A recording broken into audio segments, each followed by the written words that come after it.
Welcome to the Draw Shop's Get Genius podcast, where we talk to today's business influencers to pick their brain and pull out their genius. It's time to get genius. Hello, my fabulous listeners, and welcome to another Get Genius episode. My next guest was working for SAP, a multi-billion-dollar software company, nearly 20 years ago.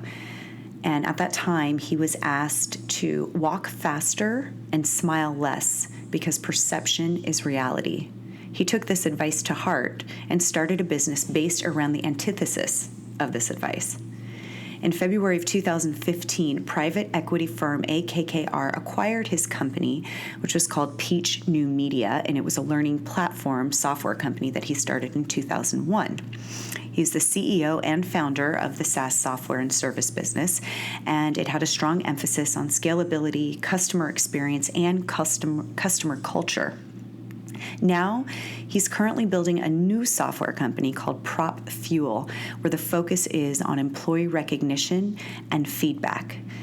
Today's episode is all focused on company culture, which is so important and a lot of times so overlooked. I think we hear about it, but we forget to implement it within our own businesses. And there's so many valuable tips that you'll get from this, whether you already have company culture and want to add some new tips and tricks that will elevate that feeling of enthusiasm and fulfillment within your team, or whether you don't do it at all. There's just a few things that you could start doing like right now, today, that will create such a difference. And it's a really cool conversation that we have. I think you'll love it. There's also a free mini ebook at the end that we will lead you to. And you'll get 101 of these tips that you can incorporate into your business practice and your company culture.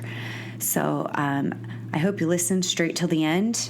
You'll really get to see why company culture is really the key to success in creating value within your business. It's not just about the numbers and the revenue.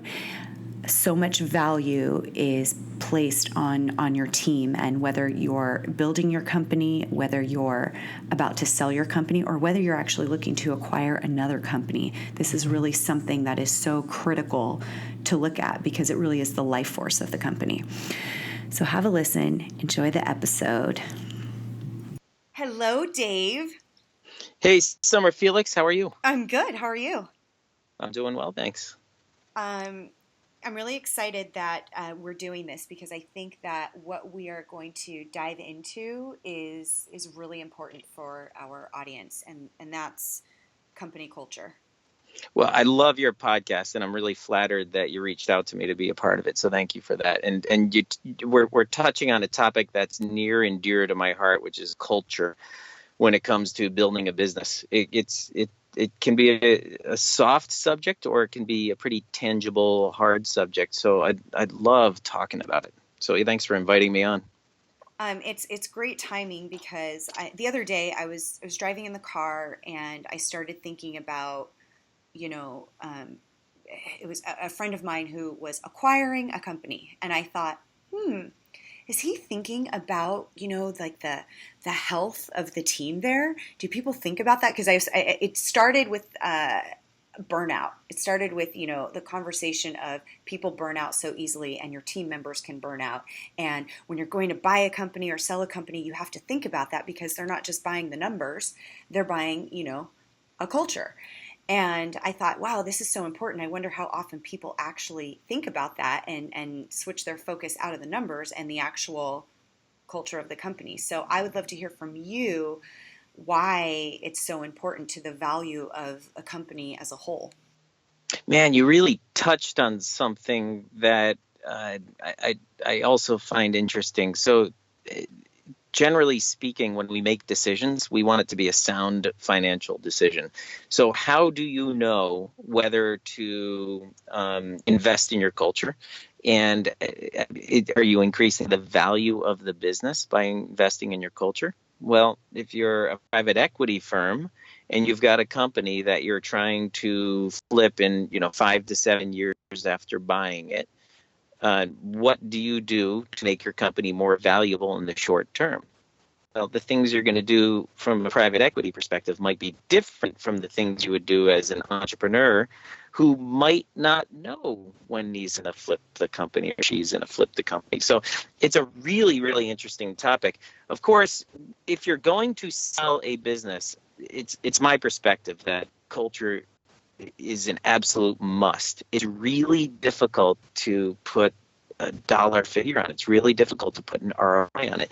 The places where you can do a better job at putting ROI on culture are things like what you referred to as a turnover or retention. And then there's one that's even harder to put a dollar figure on, which is performance. But there's been a lot of studies that have shown that companies that have engaged employees, of course, there's a little buzzword for you, employee engagement. But if you have engaged employees, in other words, to me, that means employees that are emotionally invested in their work.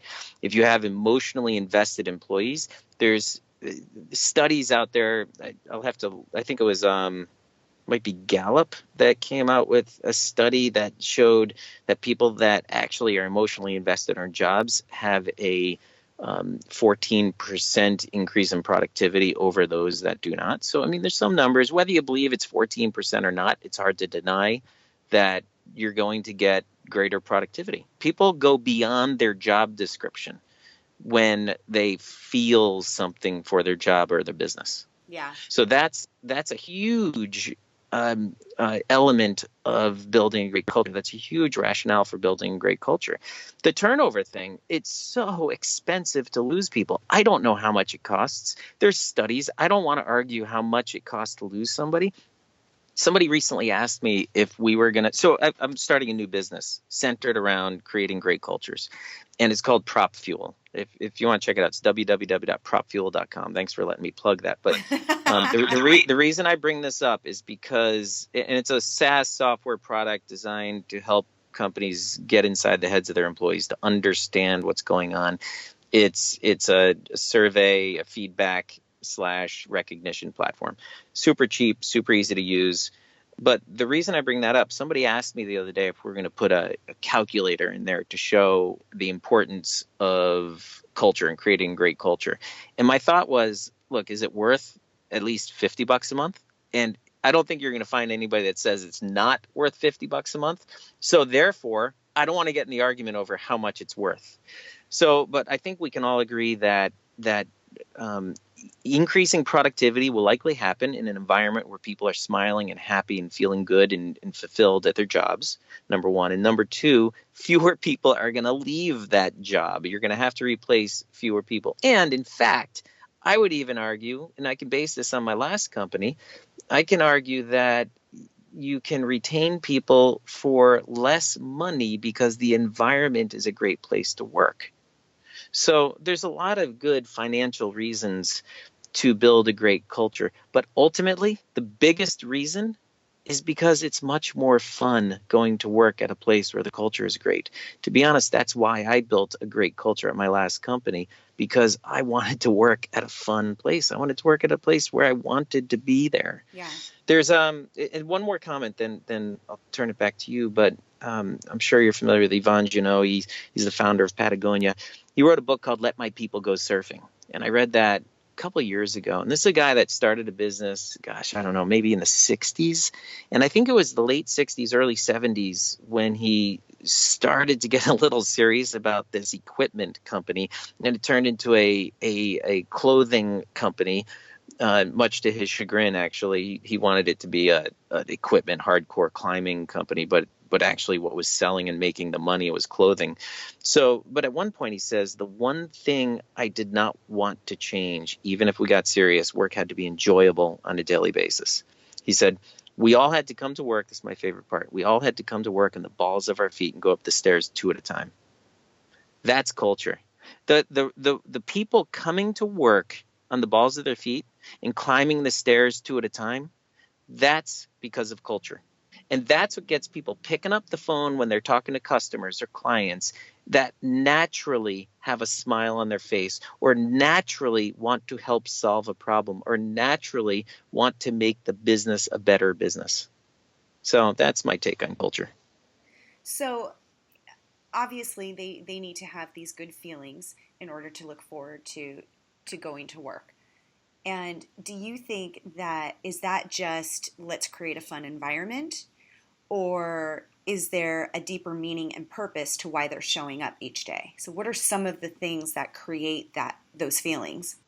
Well, yes and yes. So we're actually putting together we were talking about this earlier, we're talking about mini books. And the only reason I call them mini books is because I don't want to call it a white paper.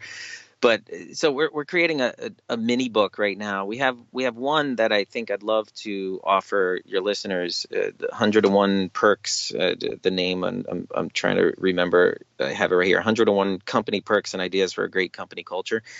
We'll post that on our site by the time this podcast goes live. But we're building another one. It's going to be a course, and it's a very, very simple email course. It's no more than a series of blogs that fit together that we're going to deliver to people via email. So that'll be ready, not quite, but it'll be ready in time. In a few months, I'll have that done. And that talks about the elements that make a great culture. And some of the elements, and I'm not going to have this structured quite the way it's going to be in the course, but environment is certainly a piece of it. Environment meaning that's why people have ping pong tables and pool tables, and some people put scooters in their office. We actually have a blog, what's with the scooters anyway, and I think that's what it's called. By the way, our blog is on Medium if you just look up Propfuel as well. But I think they can access that through our website as well, propfuel.com. But we have a blog that questions the value of scooters in the office. And it starts off saying, what the heck is with the scooters? And it ends with, now I get it. So it's not necessarily about the scooter, but it's about the environment that you're creating. And that's why we have ping pong tables and Xbox machines and Xbox 360. And obviously I'm not a gamer. And we have... Go ahead. I was just going to say, it does make such a difference. We have like little robots, at our, you've been to the Draw Shop studio, and we've got the little robots, we've got E.T., we go to Comic-Con every year, so we collect, all of these cool comics and figurines, and of course we have our arcade games, and it is fun. It's like, there's that saying about taking a break every 50 minutes or an hour. It's a productivity hack. Makes you more productive to take those breaks. So if you've got this like fun and all of these things that you love surrounded by, it does make you more excited you look forward to it, and then it just kind of like switches your brain into that enthusiastic mode. And I love that you wear that Wonder Woman outfit to work every day. I think that's so cool. Exactly. Well, that's one way to make a culture. So you got this environment, and the environment is one piece of the culture. I would argue that's even a little more towards the perk side of thing. The thing you mentioned, purpose, is, in my opinion, the most important piece of creating a great culture. So I interviewed Brian Halligan. He's the founder of HubSpot. I interviewed him not too long ago on the Entrepreneurs Organization podcast. And Brian commented how a mentor of his defined culture as the way decisions are made when you're not in the room. And the only way decisions are made when you're not in the room, the only way they're set up so that it's consistent is by creating a vision and clearly communicating, by the way, a vision, defining a mission, or the word I like to use, purpose. I think they're very, very similar, the purpose and the mission of a company. And then, of course, truly believing in values. Not having values, not coming up with the values that you think you should have, but coming up with the values that really guide your decision-making process. And if as a leader of a company, you don't fully buy into those three things, the vision of where you're taking the company, the purpose of why your company is there and what it's doing to make the world a better place, as cliche as that sounds. And then the third thing, of course, is really having those values that determine whether or not a decision is a good decision. That is the most critical thing to creating a great culture in your company. And the way you determine those things is really important too. By the way, vision, something really, really important about vision. I went a long time thinking that a vision had to be grandiose. The Bill Gates vision he had in, in the 80s, where he said a PC on every single person's desk. was almost laughable. Now look where we are. So then you have Steve Jobs. You have the classic Silicon Valley tech stars that have these amazing visions. It doesn't need to be that grandiose. A vision simply could be a very clear painting of where you want your business to be in 3 years. The one thing I would suggest very strongly is that it's not solely financial based. Financials can be one element of this picture, but there's a lot of pieces to a puzzle that create a great vision. And finances is only one of them. If you want to be a $50 million company in 3 years from now, that's cool. But there's a lot more elements to your business besides the revenue. Profit margin's another one, of course, but that's another financial. So tell me, what's the culture like that you want to paint? What is it like when people walk in the door from an environmental perspective? What is your company doing from a philanthropic perspective?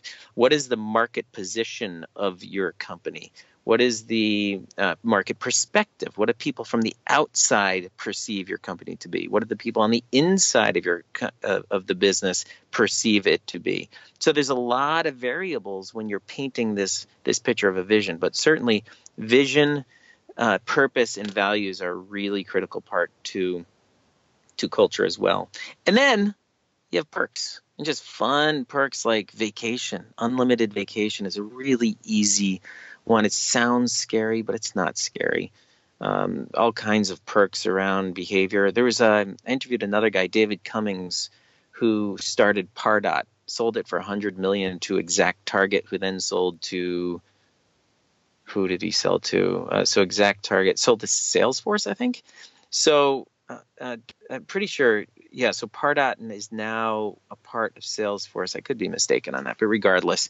So David sold Pardot up the chain, and he did all kinds of cool perks in his company. One of the things he did was he got he had a housekeeper clean his employees' houses. I'm not sure if it was once a month, once every 2 weeks. He got free car washes for his employees. Basically, he wanted his employees' lives to be uncluttered, so that when they came to work, they felt as though there was a weight off their shoulders. I think dry cleaning was free. And if you add up all these perks, all the way down to like soda and chips and snacks in the kitchen, if you add up all these perks, they're not very expensive relative to compensation. So anyway, perks, but most importantly, vision, purpose, and values. So there's, a lot of companies will offer matching gift programs, or to inspire contribution, or these are just some examples I'm thinking of. People have some need a little flexibility with their schedule. Like we have some employees that are pretty critical to our operations, yet yes, those are 2 days that you can work from home. You don't need to be in the office, or if that type of thing. Or I need Wednesdays off so I can be with my daughter, or I need this time so because of my mother's ill, whatever it is. And unfortunately, I've also heard the opposite, where there's not really a motivation to contribute. There's no motivation for health. I mean, I've seen in a lot of really great businesses where they have, like we do yoga. We've done that, where we're doing yoga classes in our office. Come join us, or whatever it is. Just something that kind of brings everybody together and makes you feel good. And then there's some businesses I've seen where they're just so extremely rigid on, that's too bad if your daughter has a play at school. You need to be. Yeah, it's awful. That's too bad. So there's a piece of that you mentioned I want to expand on, because obviously I could go on and on and on about culture. I mentioned environment. I mentioned vision and values and purpose. What I didn't mention is communication, because this is another piece of the puzzle when it comes to creating a great culture. And there's a lot of elements. It's how do you communicate with your employees? How do you listen to your employees? How do your employees communicate with each other? And so there's a lot of ways to foster a great environment. We had a very transparent communication style at my last company. and just for perspective, by the way, so I built this company over the course of 14 years, and I ended up selling it to private equity. And one of the big reasons they said they wanted the company was because over other companies that were similar to ours was because of the culture of the company. And they got a feel for the culture not only by talking to our employees, but by talking to our customers as well. And what stood out in the acquisition of our company over anything else was the culture. So I think that's a really important point to make. Naturally, the product that we made, the software we made, had to be good, but the thing that differentiated us far and beyond our competitors was the culture of the company. So going back to communication style, you have this transparent. For us, we weren't completely open books, but we were pretty damn transparent. We'd go over our every month when we reconciled our books, we'd have our P&L statement for people to review. And I usually summarized it because people just didn't want to get into that much detail. So I'd give people all the knowledge about, how much we made or how much we lost and how much, what were the elements of the revenue and what were the elements of our expenses and so on. People love that stuff. At least having access to it, they loved. The other thing around communication is, how are people engaging with each other? And are you listening? Are you providing an environment for people to offer feedback? And so that right there is actually what inspired us to build Propfuel, was the fact that most companies, small businesses, don't have a platform or a medium or a standard procedure around feedback and recognition. It's just kind of off the cuff, walking down the hallway. Sometimes you have these programs that I hear about where you mention things in company meetings, which is cool too. But we've developed this platform to bring feedback and recognition to the forefront of everyone's mind in a culture. And I think that's a really important element of creating a great culture. So they're feeling acknowledged and celebrated for their achievements. Well, that's part of it. Yeah. And the other part, so yes, there's two sides of it. Let's focus on that for a second. You can say a lot of positive and negative things about the millennial generation. And oftentimes you hear the negative, but I think that's just tradition. As the older generation, we always want to make fun of the younger generation. And the baby boomers did that to us, the Gen Xers, and we're of course going to do that to millennials, and so it goes. But there's a lot of great aspects to millennials as well. Look, whether you like the behaviors of millennials or not, it doesn't change the fact that there's a certain environment, there's certain characteristics that are going to get the most, increase the productivity of the millennial the most. So we cannot deny, whether you like it, agree with it or not, we are not there to parent them. We are there to put them and give them an environment for them to thrive in. And with this generation, more than any other generation, they want feedback and they want to be heard. So by feedback, I mean, they don't want to be told what they don't necessarily want to be told all the time what they're doing wrong, but they really want to know when they're doing something right regularly. So recognition is especially peer-to-peer recognition, is a great way to offer our employees regular and frequent feedback. It's not deep and meaningful feedback. It's regular and frequent feedback. And then that's feedback from peer to peer. But then you also have this really important element of understanding what's going on in their heads. I mean, trying to understand, what are they talking about when they go in that corner office and they're all huddled up drinking a soda, talking about something. And you walk by as the owner of the company, you kind of see 3 or 4 people talking in an office with the door shut. What the heck are they saying? What are they saying by the water cooler? When they go out for a drink after hours, what are they talking about? And we can guess, and they'll tell us some of the stuff they're talking about.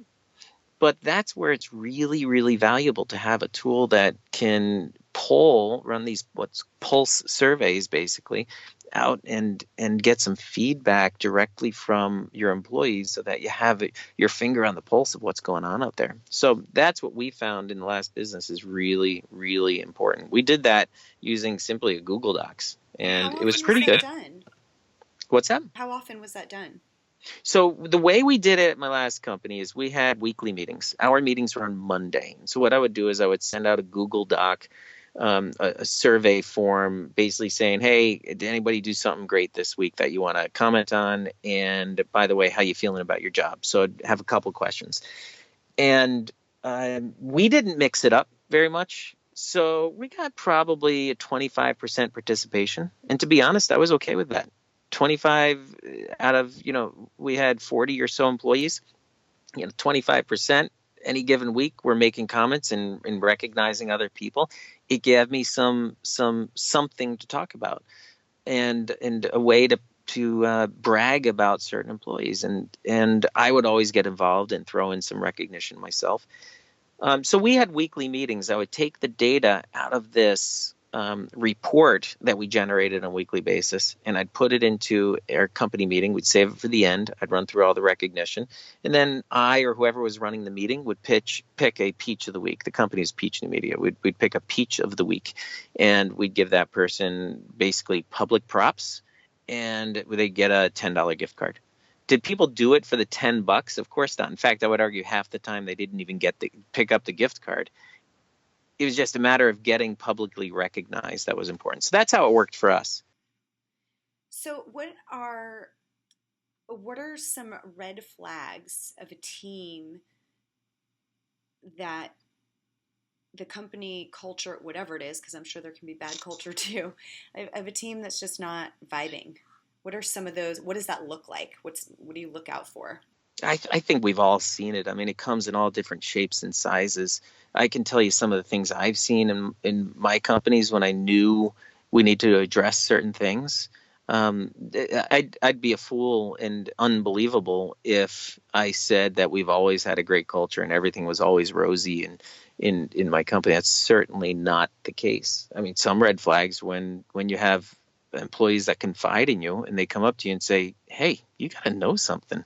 There's some talk going on. It's not pretty. So you got to, fortunately, I ran the company not like a dictator, but I actually enjoyed a lot of my employees and I wanted to hang out with them. And so sometimes I get kind of under the table feedback saying, look, you got to start to listen to this group of people because they're not happy. So there's a red flag is if somebody tells you something's wrong, you better listen.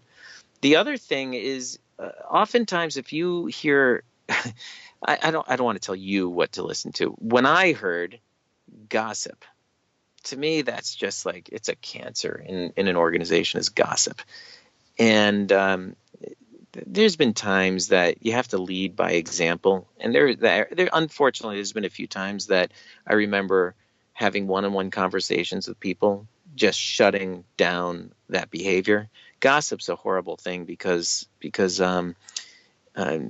it's fun when you hear something about somebody, but tell me you don't leave that conversation wondering what that person's saying about you. It's so true. It's awful and it's fun. It's so easy to do. It's so easy to fall into that trap. It really, really is. So don't be too hard on yourself if you find yourself gossiping. I'm not saying that if you gossip at all, you're a bad person. I'm just saying you got to be careful on how much of it is going on in the organization. Here's another thing. If you hear employees bitching and moaning all the time about clients, that's a red flag because generally speaking, you are the one that instills that behavior in your employees. So if you walk around bitching and moaning about the clients and joking and being sarcastic about them, guess who else is going to do it? So there needs to be an incredible amount of respect. And this is where it takes real discipline. But you need to respect your customers and your employees. And what's going to happen is everybody's going to follow suit, which is it's a really interesting phenomenon. And I know that because I've done both sides of it.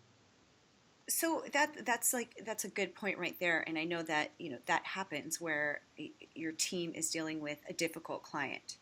You as a leader, how do you deal with that conflict between? Yeah, that's really, really hard. I mean, it's so I can give you an example. We all have had challenging experiences with clients. Oftentimes what leads to a difficult client is the fact that they're angry and upset because they're not getting what they thought they signed up for. Yeah. Well, that's one example. Sometimes they're just bitchy, and male or female, they're bitchy and curt and not very friendly. So it's, to be honest, I let people vent, and sometimes I vent about it, but then the conversation goes to, why are they responding like this? What is it that they're seeing that's causing this response? And so if you can start to look at this objectively in terms of identifying what is it about our service, about our product, about what we're doing that is driving this response, now you can start to understand their perspective. And oftentimes, just understanding their frustration is all they want. They don't always want a resolution. They just want to know that you get it. And this is not true all the time. Obviously, I'm talking about some experiences that I've had. But I can tell you that when people have come and complained to me about our software breaking or something being wrong or a service being bad, oftentimes all they want to hear is, I know, I'm really sorry about that. We're working on it. Or here's what we're doing to fix it, instead of arguing with them. And so that's one thing. Is you can't prevent people from bitching and moaning, and I think that's fine. It needs to end in the right place. And the right place is, how do we make this right for the client? And here's another thing, though. So I've had some employees that were literally driven to tears, and I hate when that happens. Now, occasionally, I get it. But when it happens regularly, or even more than once, when somebody is driven to tears by a client, there's a point where I believe, and again, I don't want to tell anybody listening to this what they should do to run their business. Nobody knows your business as well as you do. But what I did is, you have to make a decision at some point. Who's it going to be, the client or your employee? And so there's been a handful, not a lot. There's been a couple times where I've reached out to a client to have a one-on-one conversation about the relationship. And I remember one very specifically talking to a client very directly and respectfully, saying, look, this employee is very important to me. And the way this relationship is right now is not working for us, and I don't think it's working for you. She's miserable. She ends the day in tears, and I will not have employees end their days in tears. So what are we going to do about this? And that sparked a conversation. And that's all it needed. And believe it or not, this is it's almost hard to believe. This is almost a little too fairy tale. They ended up being really good friends, the client and my employee. So it's a really bizarre turn, simply because we opened the dialogue. But see, that says so much. So to me, like what I'm hearing in this, in a lot of this, even going back to talking about feedback, and when there is conflict, and even in just regular, your relationships, your personal relationships, it's really about feeling that acknowledgement, feeling heard, feeling validated.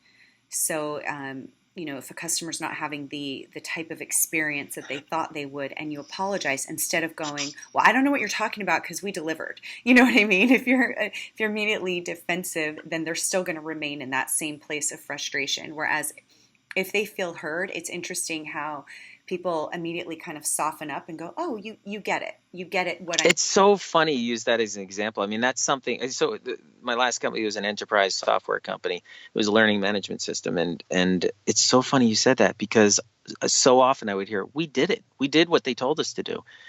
So it's a very defensive position as the vendor here.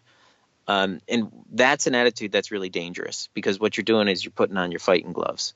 So that's where you got to turn it around and say, I know we did it. So where is the misunderstanding? What are they seeing that we're not seeing here? And that's where you really got to try to put the other shoes on.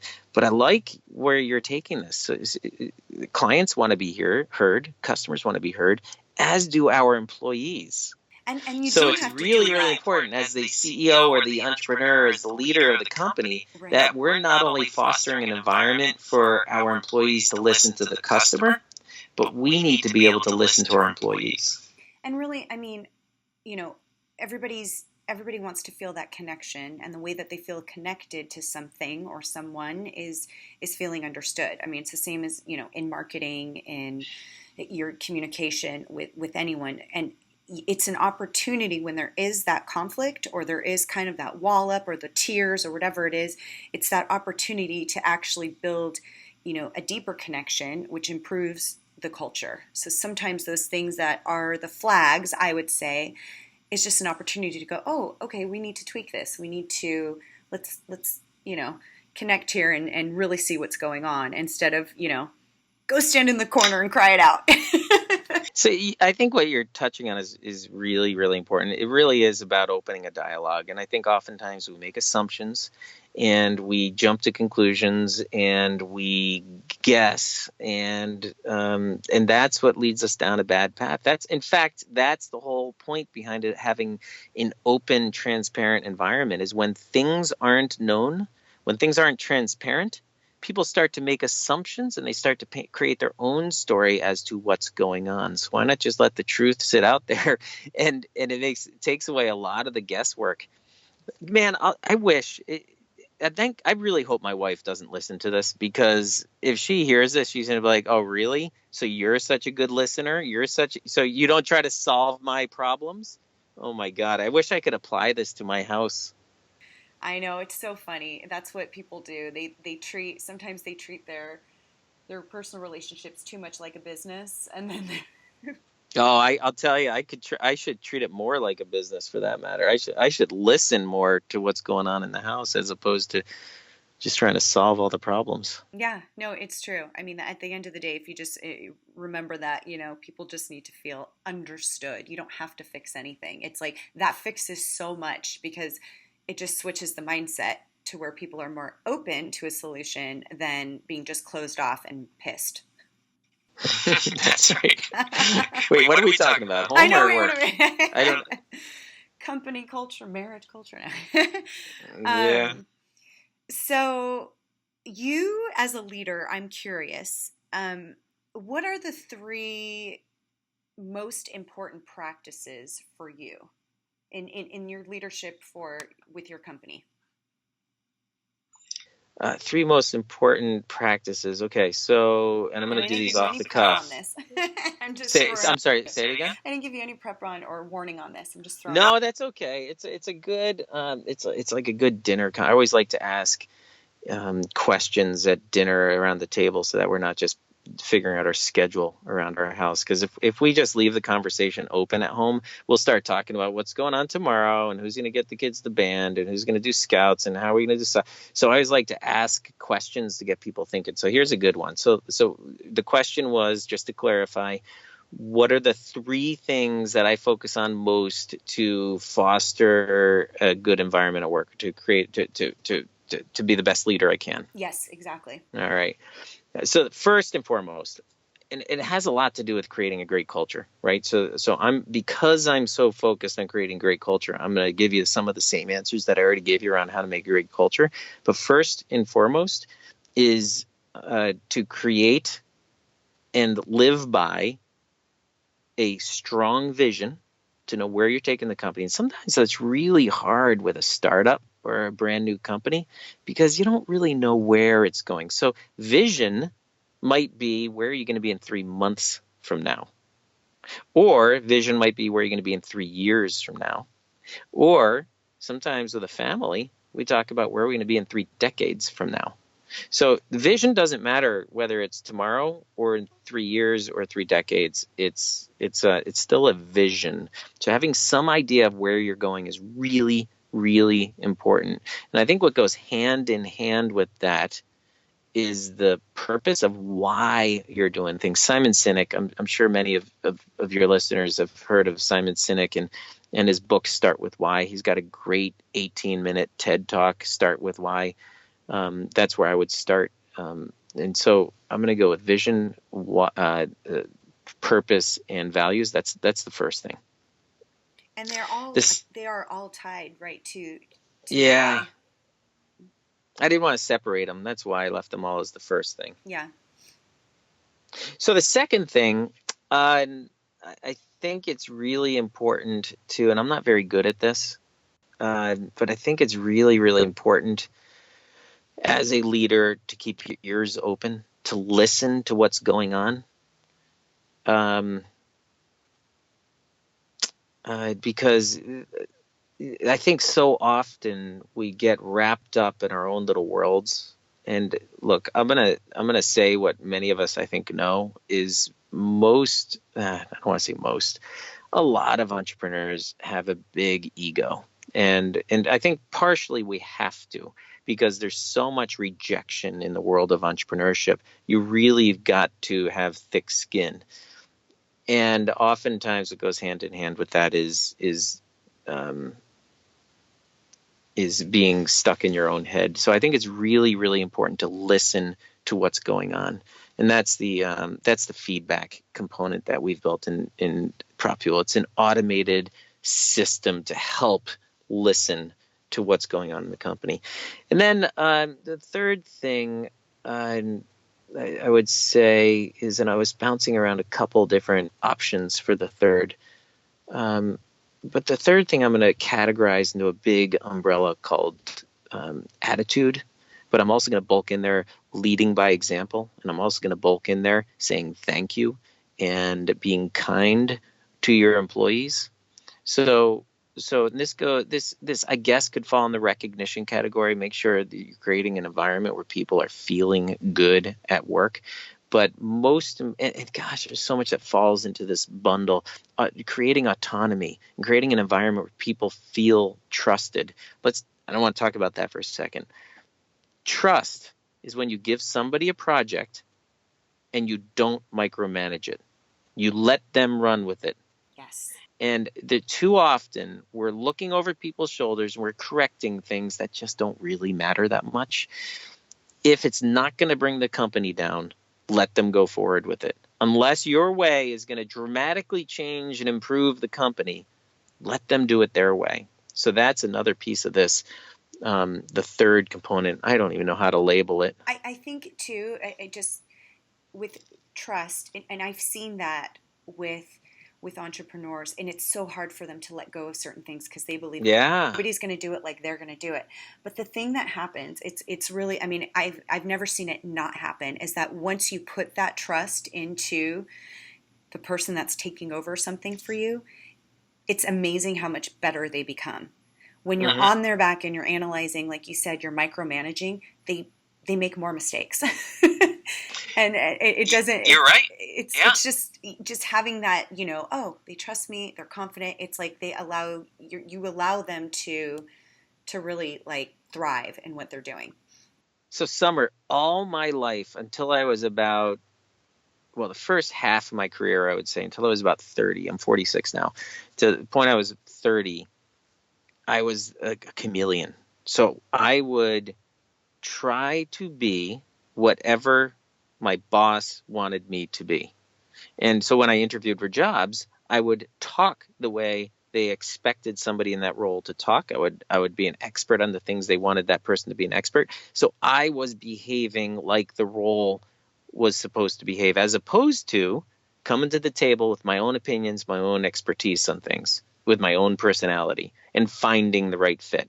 And the result was I sucked at every single job I ever had, until I built a business on my own at age 30 or 31, where I actually built a business based on my set of expertise, or my set of skills, and my personality and the things that I liked to do. That once I built a business that was centered around better around my personality, my true personality, that's when things thrived. And so you're absolutely right. If we give people the opportunity to be themselves and deliver the work as they would deliver the work, we're going to find the level of productivity goes way, way up. Absolutely. It allows it. Yeah, that's where innovation and creativity starts, when we get stopped when we're trying to be what somebody else wants us to be.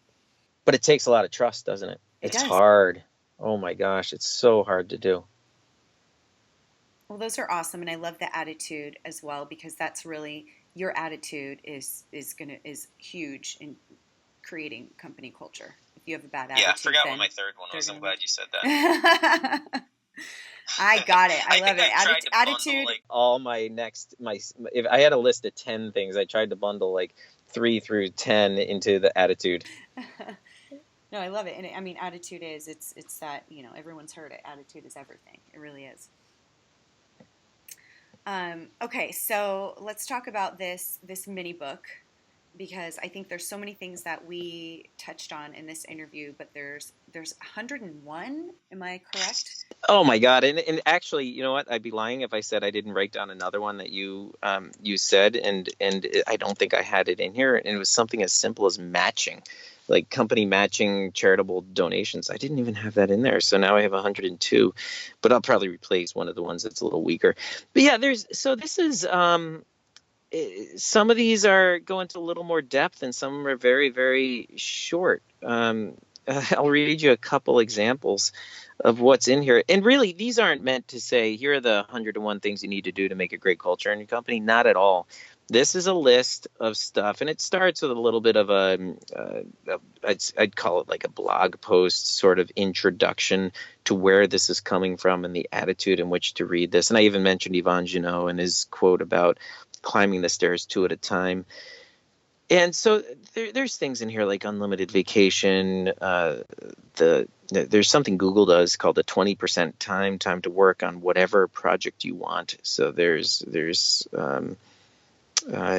thing in here, comfy couches. That's one. Maybe I'll replace that with yours, because comfy couches sounds pretty weak.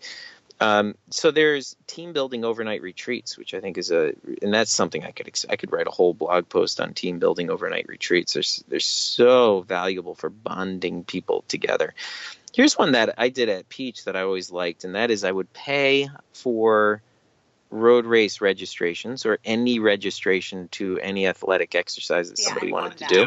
That's so and we'd try to do some together as well. But if somebody just wanted to do one in their own town and do a 5K, my company would pay for it just to make sure they got out and had some fun. Standing desks, autonomy and trust. That's number 53 here on the list. And expand on each one of these a little bit.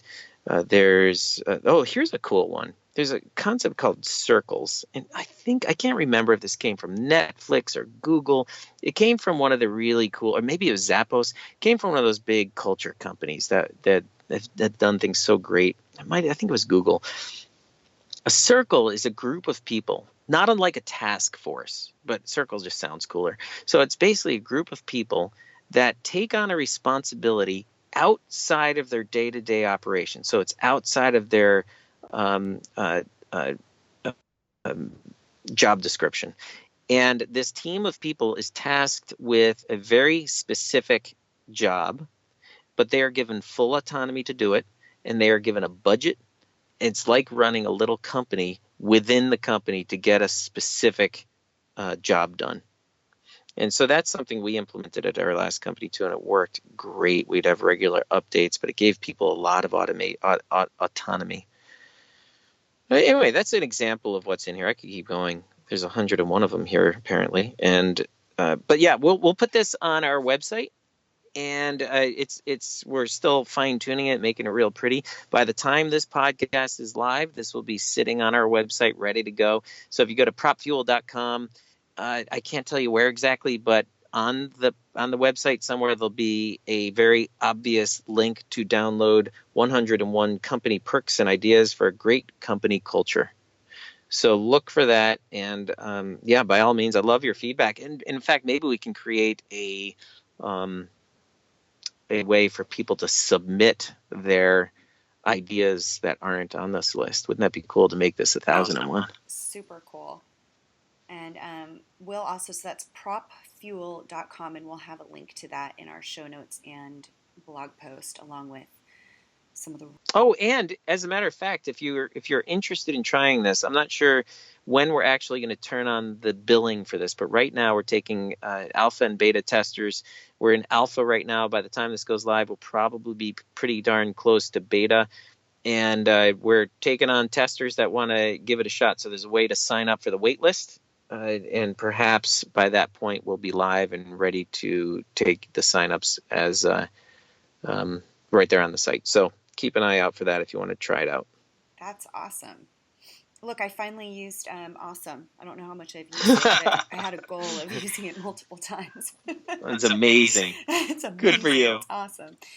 Yes, listeners, we had a conversation about the word amazing and awesome just before we started recording. Well, this has been awesome. It's been amazing.